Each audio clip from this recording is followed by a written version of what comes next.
Comment ils vont? Bon les gars, le moment est venu et je sais qu'il y en a une partie d'entre vous qui va se dire « Mais il est sérieux là? Il nous fait vraiment son bilan ?» Nous on veut qu'il nous parle de ce qui arrive en 2023, qu'il nous raconte une histoire, un truc lié à la F1 quoi. Je comprends, mais je pense que c'est quand même important de parler de ce qui s'est passé sur la chaîne en 2022. Et oui, parce que vous l'avez lu dans le titre, cette année a été incroyable, notamment grâce à vous. Mais elle n'a pas non plus été complètement rose. Bref, j'ai envie de partager ça avec vous. Allez, on en parle. Avant de lancer le générique, les gars, je tiens à vous souhaiter une très bonne année. Tous mes vœux de bonheur, de succès et de santé. Je pense que c'est ça le plus important. Et abonne-toi pour bien commencer l'année. En 2023, on est là pour se régaler ensemble. Alors clique sur le bouton rouge pour faire partie de l'équipe.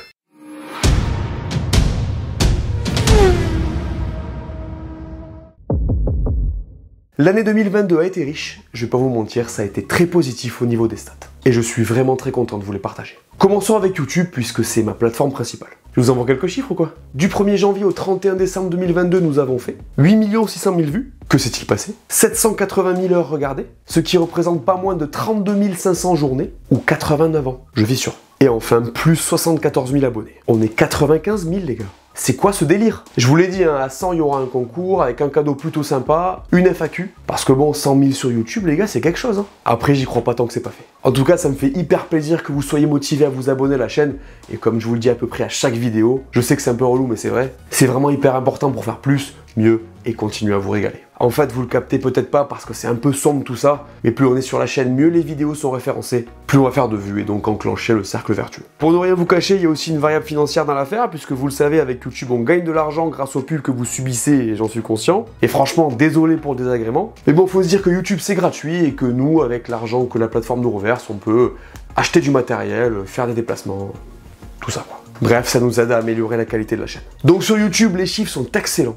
Et j'en suis vraiment très content. Maintenant, je vais vous parler des deux autres réseaux sur lesquels je suis présent, Instagram et TikTok. Et je pense qu'il est aussi important de vous expliquer pourquoi je suis actif sur ces plateformes. En fait, Instagram me permet de communiquer avec vous de manière beaucoup plus directe. C'est-à-dire qu'au-delà du contenu court que je vais publier, je vais pouvoir parler avec vous directement. J'essaie vraiment de répondre le plus possible aux messages et je trouve vraiment cool de pouvoir discuter avec vous via la plateforme, quoi. Quand il y a des cadeaux à vous faire ou des concours à lancer avec des partenaires, c'est aussi cette plateforme que j'utilise. En ce qui concerne TikTok, c'est un peu différent. En fait, avec ce réseau, j'ai testé. C'est-à-dire que j'ai publié le contenu que je publiais sur Insta aussi sur TikTok et je me suis rendu compte un peu à mon plus grand étonnement que je touchais pas mal d'entre vous aussi. Donc probablement des gens qui appréciaient du contenu un peu plus court quoi. Pour finir donc les chiffres, sur Instagram on a fait plus 24 000 followers et sur TikTok la croissance a été presque la même puisqu'on a fait plus 26. Et franchement c'est ouf. Voilà pour les stats.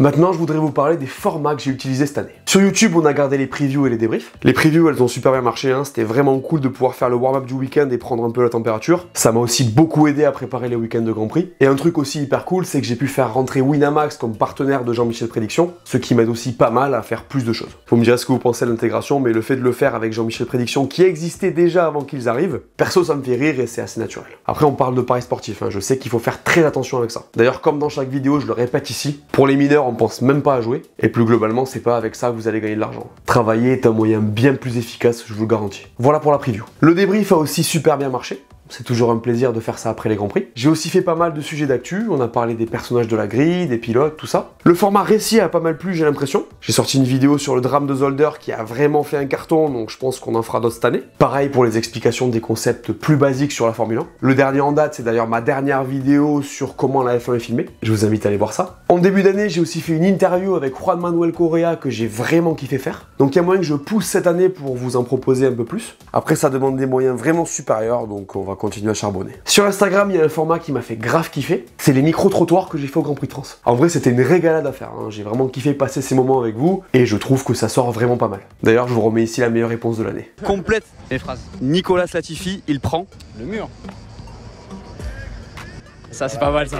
Ça c'est pas mal du tout. Je vous avais dit. Par ailleurs, mon partenariat avec Eurosport a continué. Donc j'ai fait 22 chroniques tous les lundis post-Grand Prix. En 2022, j'ai aussi fait 2 vlogs. Un au Grand Prix de Pau et un à Montréal, où j'ai vraiment passé un week-end de malade. Bon, le samedi, il a fait 7 degrés et pluie. Mais bon, c'était les meilleurs qualifs de l'année. Je vais pas vous le cacher, cette année, j'aimerais beaucoup en faire d'autres. Hein. Enfin, grande nouveauté de l'année.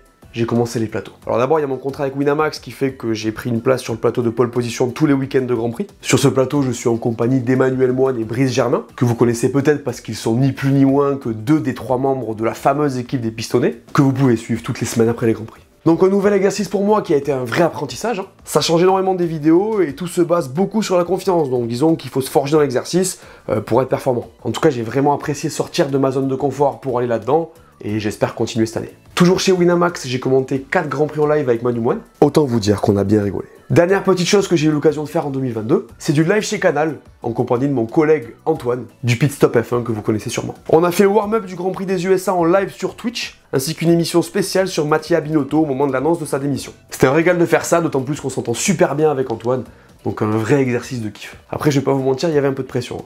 C'était chez Canal, donc vous pouvez l'imaginer. Personne n'était là pour beurrer les tartines. Normalement, vous pouvez trouver le résumé de notre dernière émission sur la chaîne YouTube Canal Plus Sport. Je trouve que c'est assez drôle de nous voir tous les deux sur un plateau. Voilà pour ce que j'ai fait cette année.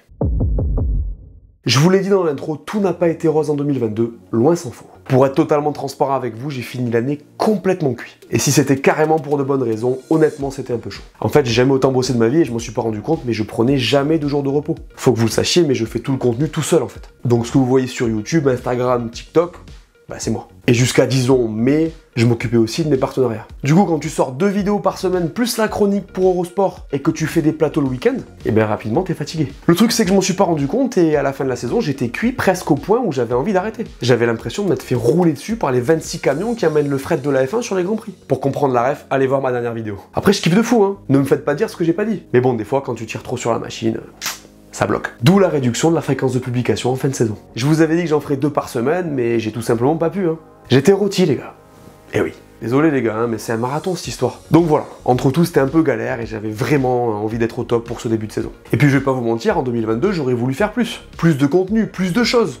Mais pas le temps en fait. En plus, je sais pas si vous vous souvenez, mais l'an dernier j'utilisais encore mon compte F1 Intelligence, que j'utilisais pour faire de l'info en fait. Un truc que je kiffais quoi. Et bien en cours d'année, impossible de continuer à poster. Trop de choses, pas le temps. Donc vous l'aurez compris, l'an dernier j'ai beaucoup kiffé, mais j'ai aussi un peu galéré.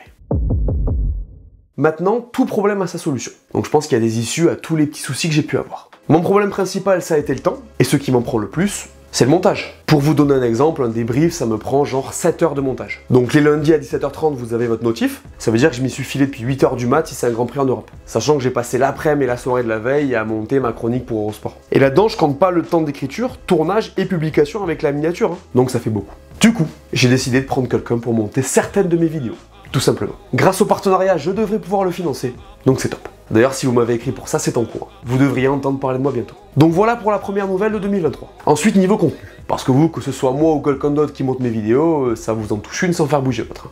Je sais. Les previews et les débriefs, ça continue. Bien sûr, toujours dans une optique d'amélioration. On continue les vidéos d'actu, les récits. En gros, je poursuivre avec le contenu que j'ai proposé, tout en l'améliorant. Et j'ai aussi envie de faire plus. Faire plus d'interviews, continuer les vlogs, potentiellement faire quelques feats et amener des nouvelles choses sur la chaîne. D'ailleurs, si vous avez des suggestions, n'hésitez pas. Ensuite, l'objectif, c'est aussi de continuer les plateaux. Je kiffe vraiment bosser avec les pistonnés, donc si c'est possible, ça se fera. On s'entend super bien.